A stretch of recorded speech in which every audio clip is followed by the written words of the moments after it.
Olá, mulheres positivas! Tenho aqui comigo uma mulher que é jornalista, apresentadora, escritora e uma das mulheres que marcou uma década, ou melhor, uma história, porque ela foi a primeira mulher negra em 68 anos de televisão a comandar um debate de presidenciáveis e a primeira mulher a ocupar uma bancada, sendo negra. Joyce Ribeiro, obrigada pela sua presença. Eu que agradeço, obrigada pelo convite, muito bom, finalmente, né, estarmos juntas.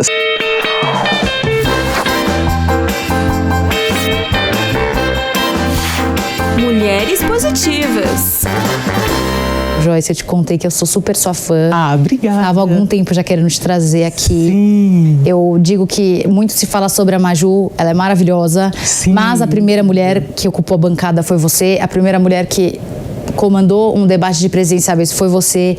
Então, para nós do Mulheres Positivas, é um orgulho enorme tê-la aqui conosco. Eu queria ouvir um pouco mais sobre a sua história. E eu queria que você contasse sobre o começo da sua carreira. Onde que você começou mesmo? Eu comecei o meu primeiro trabalho, minha primeira oportunidade foi na Rede Mundial da LBV. O canal fechado foi em 1998. Eu estava na faculdade ainda e fiz um estágio numa produção de um programa de variedade e cultura. Então, era mais ligada à área de entretenimento. Eu era repórter, eu comecei como produtora e pauteira. Hoje a gente usa mais produtora. Usa? Claro que usa. E aí fiquei lá mais ou menos um ano e foi incrível porque eu tive a oportunidade de ter a minha primeira chance em TV mesmo, que era o que eu queria fazer, mas quando a gente está na faculdade, a gente tenta todas as possibilidades e agarra aquilo que aparece primeiro. E aí essa porta abriu dentro de uma televisão e eu pude me testar de diversas maneiras, porque era uma TV muito pequena e todo mundo tinha que desempenhar diversas funções para conseguir colocar o programa no ar e as coisas acontecessem do jeito que a gente planejava.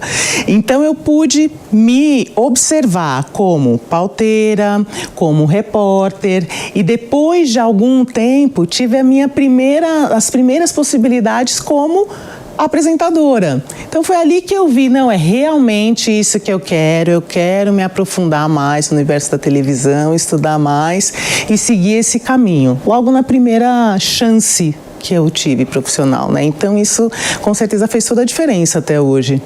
E você sempre foi focada, assim, batalhadora com as suas coisas, porque, né, você vem de uma família muito estruturada, né? A gente estava até conversando fora do ar, mas sempre foi dedicada nas suas coisas. Eu sempre fui muito disciplinada e muito exigente comigo, uma aluna que se cobrava muito. Você ia bem na escola, eu ia tirava 10. Muito bem na escola, no começo só tirava nota muito boa, muito alta e me cobrava muito nesse sentido, e eu vejo até, a minha filha mais velha é muito parecida comigo e ela também tem um pouco disso, sabe? Tirar um 9 já tá tendo crises, acho que é uma cobrança até desnecessária, que eu não estimulo hoje, mas que eu me vejo muito nela. Eu era muito assim, de querer sempre ser a melhor aluna, conseguir a melhor nota, ter a primeira resposta ali na ponta da língua para a professora na sala de aula. Então eu fui essa aluna que se cobrou bastante. E aí, os anos vão se passando e esse foco permanece, né? Uhum. Então, eu vejo que, se eu posso destacar uma característica minha, eu diria que essa maneira até, de certa forma, obstinada de correr atrás, sabe, das coisas, acaba sendo a minha realidade, assim. Mas coloco uma coisa na cabeça. Essa vontade? Eu acho que eu tinha um ideal quando era criança, mais adolescente. Eu queria ser independente. Sempre foi sua prerrogativa? Sempre, sempre. Então, eu queria ter uma profissão que eu escolhesse, porque essa não era uma realidade, então, até o que eu via dos familiares, das mulheres mais próximas. Escolher aquilo que você quer fazer era um luxo, né? Era algo diferente.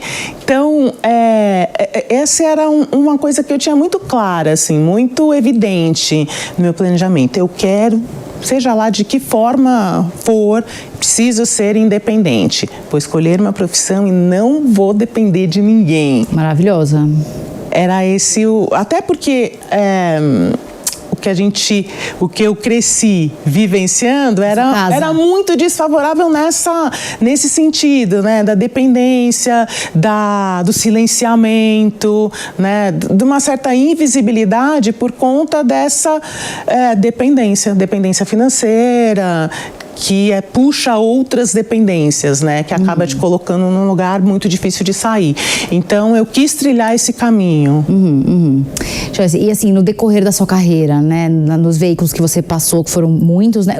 Quais foram os veículos que você passou? Então, eu comecei na Rede Mundial, da LBV. Aí, eu trabalhei na HIT, que é outra emissora fechada ainda, com a sua produção hoje. Fui para a Record e fiquei pouco menos de 3 anos.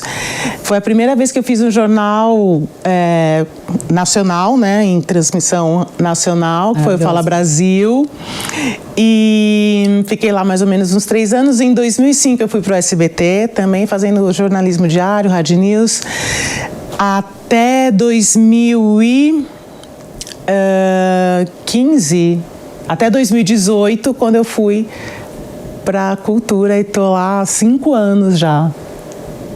Então foram essas emissoras, foram várias, né? E nessas emissoras que você passou, eu imagino que você não tinha só amigas e pessoas que queriam o seu bem e que queriam te ajudar. Sim. Então, o que você diria para quem está eventualmente passando por uma situação complicada, eventualmente alguém que está querendo colocar pedra no sapato de outra pessoa e eventualmente pode aprender com você?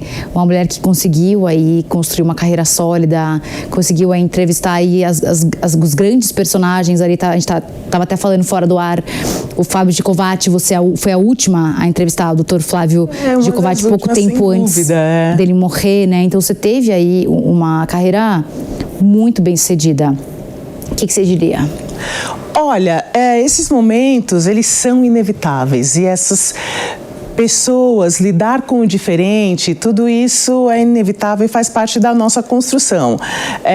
Teremos que enfrentar pessoas que não estarão felizes com a nossa felicidade, com o nosso sucesso. O que eu vejo com mais de 20 anos já, né, nessa estrada, é que o nosso olhar para o outro, ele vai se transformando e muitas vezes aquilo que era uma montanha lá no começo, hoje você olha e fala, nossa, era só um grão de areia, ainda bem que eu consegui, mesmo tão nova, buscar alguns elementos para enfrentar aquilo, mas poderia ter sido menos sofrido, poderia ter sido de uma forma mais leve, porque lidar com essa diversidade é o que vai acontecer ao longo de todas as carreiras, né? Em qualquer área, daquele que está começando e tem um empecilho inicial, daquele que já está há muitos anos e de repente leva um tombo, uma grande decepção, né? Que vai ter outros impactos, porque você já tem muitos anos de carreira. É claro que o sentir o baque, eu acho que a gente tem que se permitir isso também, né? Verdade. Sente o golpe, assimila, entende que aquilo faz parte e continua. Eu acho que se tem algo que eu posso dividir com as pessoas que estão com a gente agora, é isso. Eu acho que é a persistência que traz o resultado, sabe? A insistência,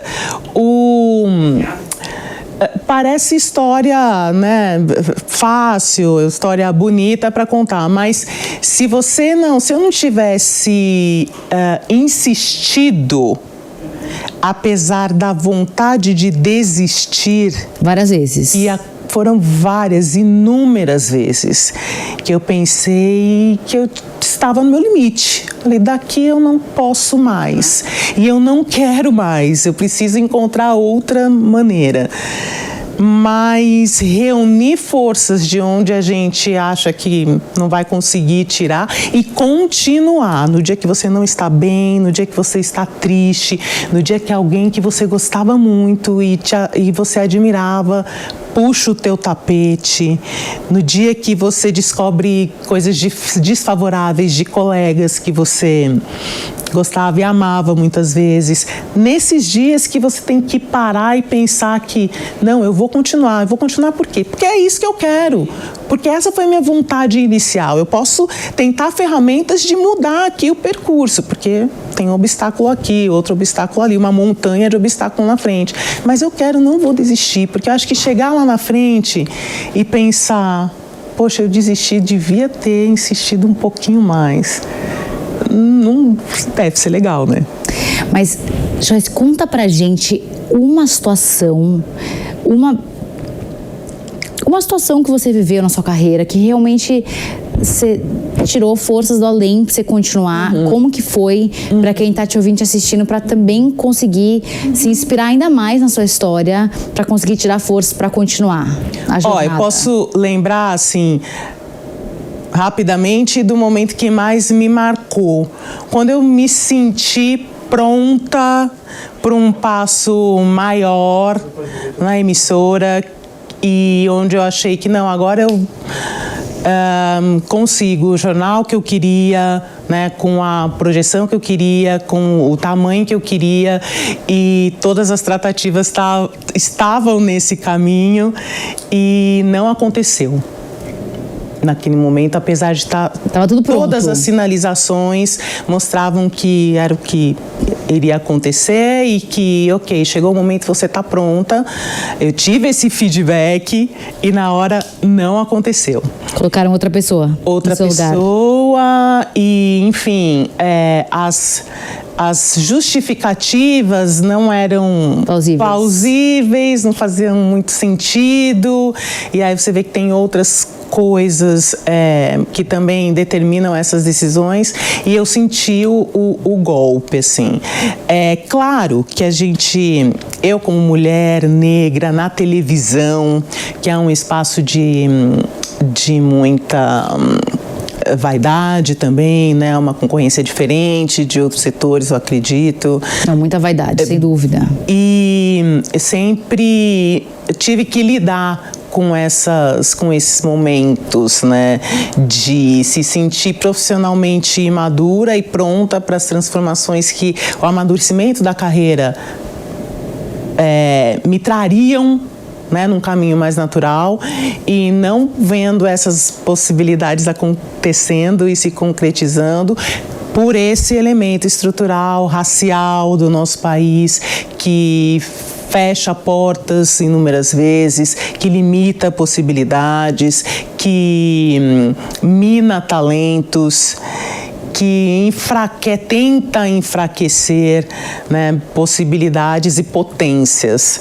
Então eu tive que, ao longo da vida profissional, também me preparar para isso, enquanto a carreira estava acontecendo, e buscar elementos para enfrentar e continuar. Porque é uma situação que se impõe e que hoje, em 2023, a gente, além de enxergar com outros olhos, fala muito mais sobre isso, né? Se a gente for pensar lá no ano, quando eu fui para a primeira emissora grande, que foi em 2003, por exemplo, não era uma pauta que estava colocada, né? A gente não debatia isso, e a forma como como todas as questões raciais determinam o mercado de trabalho, a estrutura das empresas, o olhar das companhias para os profissionais. Então, tudo isso vem numa transformação constante. Hoje a gente está em outro momento. Quando eu falo com os alunos nas faculdades e quando eu dou entrevista para quem está começando, sim, esses novos profissionais de hoje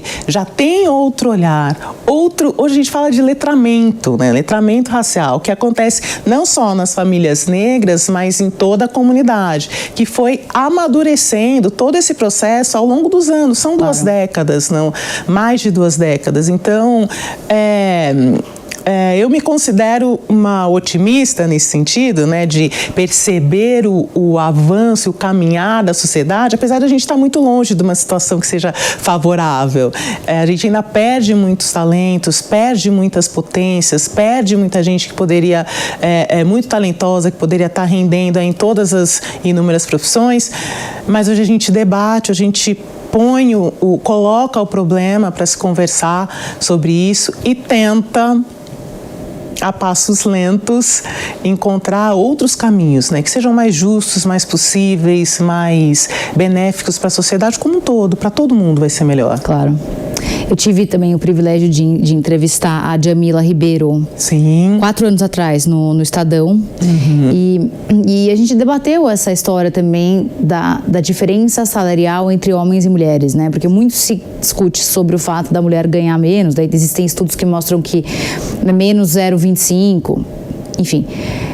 E ela levantou um tema que depois desse dia, Joyce, eu nunca mais discuti a diferença salarial entre homens e mulheres e nunca mais enxerguei esse dado da mesma maneira. Porque ela trouxe para a mesa um tema que eu tinha já estudado lá atrás, mas eu tinha dado pouca relevância.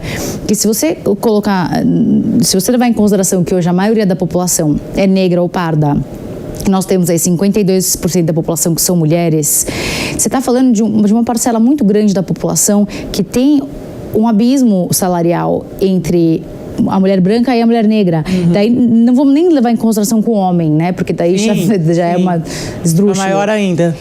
O que você pode dizer sobre esses dados que o mercado aponta, que são pouco discutidos, mas ultimamente eu vejo que é o que você falou, né? Nós ainda existe um abismo, né? Uma distância brutal entre o que deveria ser e o que é, mas eu concordo com você, né? Nós vivíamos na época, nós somos mais ou menos, temos a mesma idade, na época do Trapalhões, né? Quer dizer, não existia letramento, era normal, era natural você tratar pessoas assim, mas ao mesmo tempo nós vemos situações como Vini Júnior até hoje, então quer dizer, mudou, mas não mudou. Então, o que você pode dizer sobre essas pinceladas? Olha, é uma luta que está posta e ela é constante.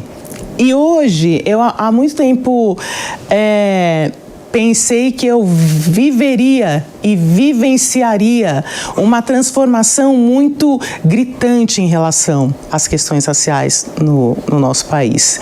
E hoje eu já vejo que eu vou partir desse mundo ainda sem ter a oportunidade de viver boa parte daquilo que precisa acontecer para a gente partir de uma situação mais justa para todo mundo. Então, a mudança é realmente muitíssimo lenta.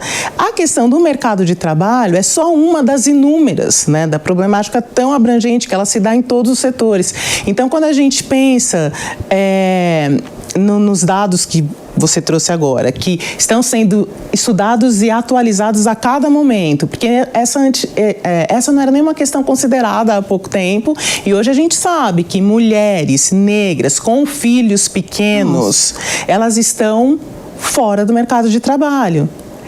E há uma massa de mulheres trabalhadoras que não conseguem uma oportunidade para cuidar da sua família. Mulheres, muitas vezes, que elas são arrimo de família. Exato, que foram abandonadas, grande parte. Que não tem um parceiro, inclusive, que não tem um suporte, não tem uma rede de apoio, que é, como a gente fala agora, que é tão necessária para a gente conseguir se desempenhar do jeito que devemos e queremos. A gente está falando de uma população feminina muitíssimo fragilizada, né? E que sofre todos os impactos dessa fragilidade. Vivem em vulnerabilidade social. A gente está falando de um número muitíssimo expressivo. Muito. É a nossa realidade no Brasil hoje, em 2023. A gente ainda não conseguiu ter um olhar mais efetivo para esse problema, que é, de novo, friso, uma das questões, né, de toda a abrangência racial problemática que a gente tem no nosso país e que traz tantas consequências horríveis, né? Ruins para o nosso país, ruins para a nossa população, para as nossas crianças, para os nossos jovens que não trabalham, não estudam, não têm uma perspectiva de vida. Você crescer sem exemplos positivos e sem a possibilidade de desempenhar melhor aquilo que você quer fazer, é muito... mina os seus talentos, as suas forças, né? O que pensar para o futuro se você não consegue ir para a escola hoje? E daí vai, a bola de neve. Mas hoje você participa de movimentos, de projetos em prol da mulher. Queria entender um pouco também esse seu outro lado aí da moeda. Hoje eu tenho a alegria de ser embaixadora da Plan International, que é uma ONG que tem esse olhar mais voltado para as meninas e que combate diversas questões de violência e incentivo à educação, e também uma questão muito específica, que é o combate ao casamento infantil, que é outro ponto de atenção no nosso país, que muitas vezes a gente não debate com a abrangência que deveríamos. Sem dúvida. Não. E a gente tem um número muito expressivo de meninas que encontram no casamento, muitas vezes motivadas pela família, a possibilidade de sair de uma condição de vulnerabilidade. E para outra. E para outra, né? Que acaba sendo ainda ampliada. E é uma realidade, né? Principalmente nas regiões norte e nordeste do nosso país e no país todo. Mas os números são mais expressivos nessas regiões, e a Plan International tem essa agenda, né? Com esse olhar para as meninas e principalmente no combate ao casamento infantil, entre outras questões. Não, isso que você falou é maravilhoso, porque me lembrou a entrevista que eu tive eu recebi há pouco tempo atrás, a Luciana Temer. Eu imagino que você a conheça. Sim. E os números assustadores, né? A violência sexual, o trabalho dela, é assustador. É assustador. Eu não tenho o número exato agora, mas em que eu entrevistei poucos minutos são tantas mulheres. De 100 mulheres que são violentadas, 85% delas são de mulheres de menos de 13 anos. Então, o que ela dizia na entrevista, que eu achei fantástico, é que, na verdade, o problema da violência contra a mulher não é contra a mulher, é contra a criança, é contra meninas. E não é falado, é o que você falou, é pouco falado. Eu fico feliz. Acontece em casa. Então, eu fico feliz de saber que você, com pouco tempo que você tem, sendo mãe de 2 meninas, com uma carreira, você ainda consegue ter tempo para alocar nesse projeto social que você doa aí. Eu acho fundamental, assim, quando eu converso com as meninas, as questões no projeto, na Plan, nos eventos que a gente tem a oportunidade de se encontrar, algumas questões que a gente hoje pensa, né? Nossa, superamos de forma mais palpável tudo isso. As questões que chegam são sempre não tenho muito tempo para a escola porque eu preciso cuidar do trabalho doméstico na minha casa e dos meus irmãos. Os meus irmãos, eles têm mais possibilidade de fazer cursos, de ficar mais tempo na rua. O machismo. O machismo que corta, né, a sua asinha, né, das meninas que querem, que ousam querer, né? Então, elas vão se distanciando cada vez mais de uma educação formal, que passam por esse momento inicial, né? O não sair de casa, o ser responsável pelo lar tão jovem, ter uma família desestruturada que não consegue te ajudar, dar aquele impulso para continuar nos estudos, se proteger de uma gravidez precoce, se proteger de um casamento infantil, ter essa proteção para não ser mais uma vítima da violência sexual dentro de casa, contra parentes. É um universo de questões que nos envergonham, né? Sem dúvida. Muito. Oi, Fabi. Oi, pessoal. No dia 25 de julho foi comemorado o Dia Internacional da Mulher Negra Latino-Americana e Caribenha. Mas como todo dia é dia de representatividade, hoje o No Radar vai dar protagonismo a grandes mulheres. Vamos juntos nessa, então?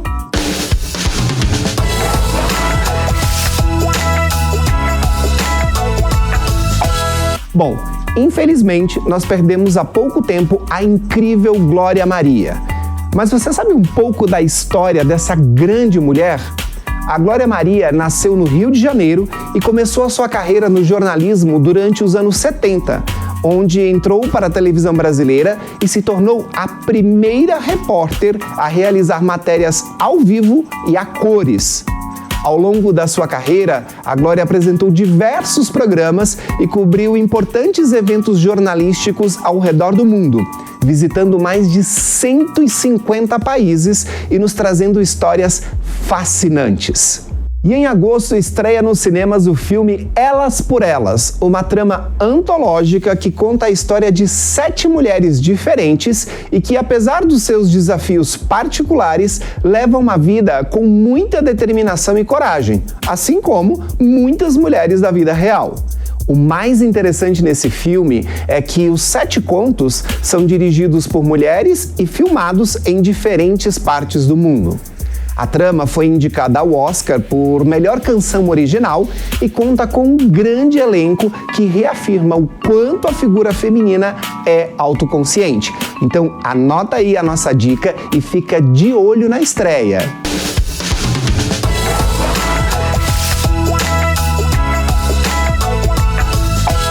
Uma mensagem que você deixaria para quem está te ouvindo, te assistindo, antes da gente ir para as perguntas sobre livro, filme e mulher?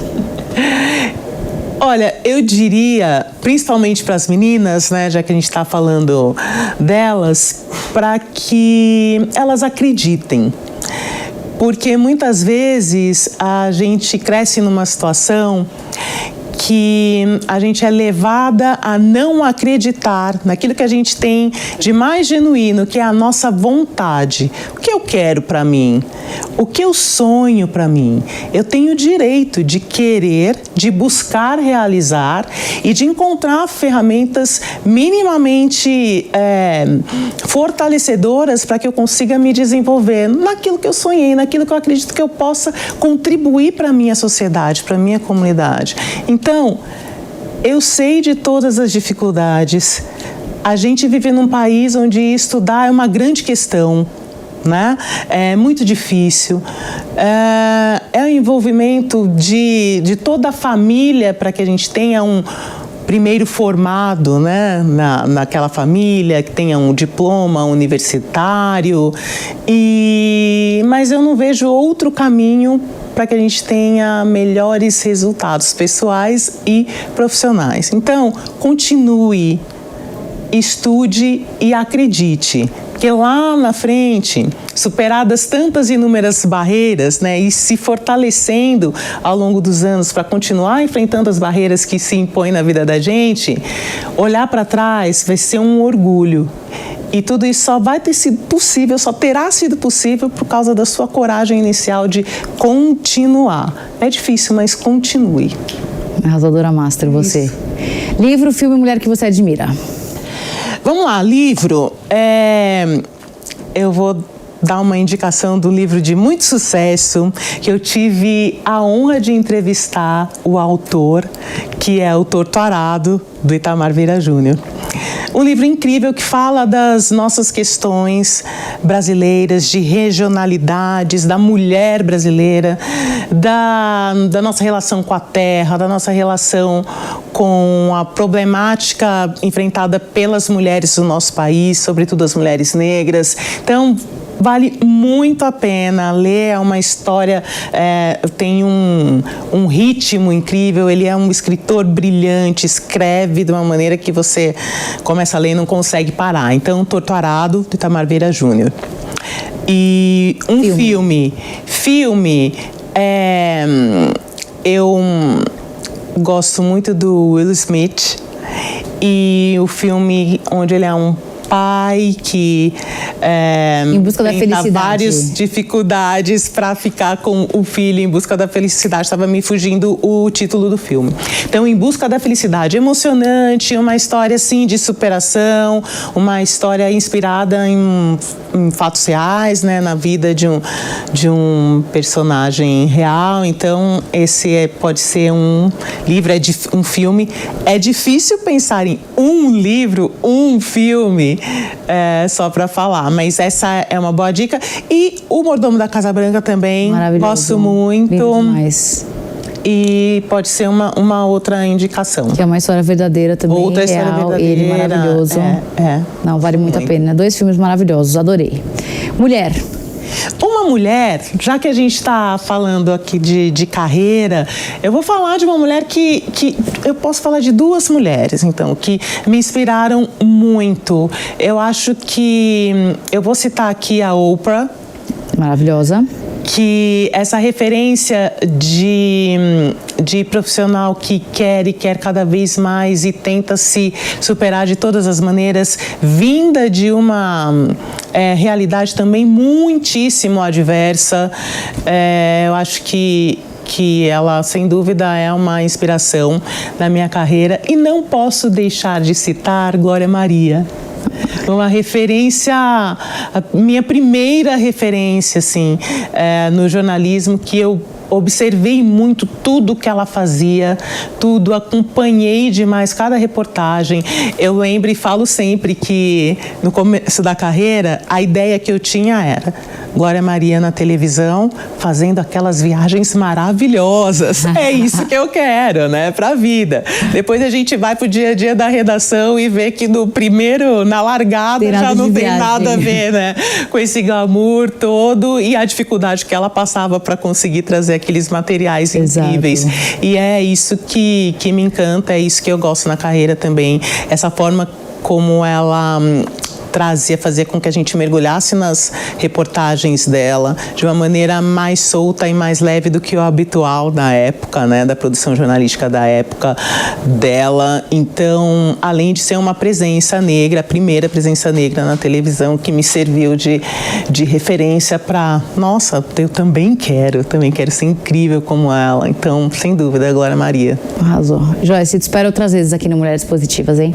Eu que agradeço. Obrigada pelo trabalho maravilhoso e ser essa inspiração para todas nós mulheres. Poxa, muito obrigada, eu adorei, parabéns pelo programa, muito bom. A gente precisa conversar mais, trocar, né, entre nós mulheres, porque as nossas histórias, elas se repetem e a gente pode sempre trazer um elemento a mais dessas histórias que a gente ouve de outras mulheres. Parabéns pelo programa, prazer. Eu te parabenizo. Tudo isso, obrigada.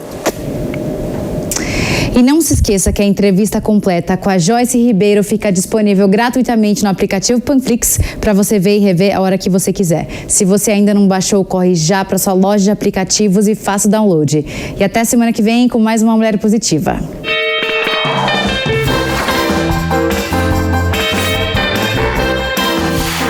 Mulheres Positivas.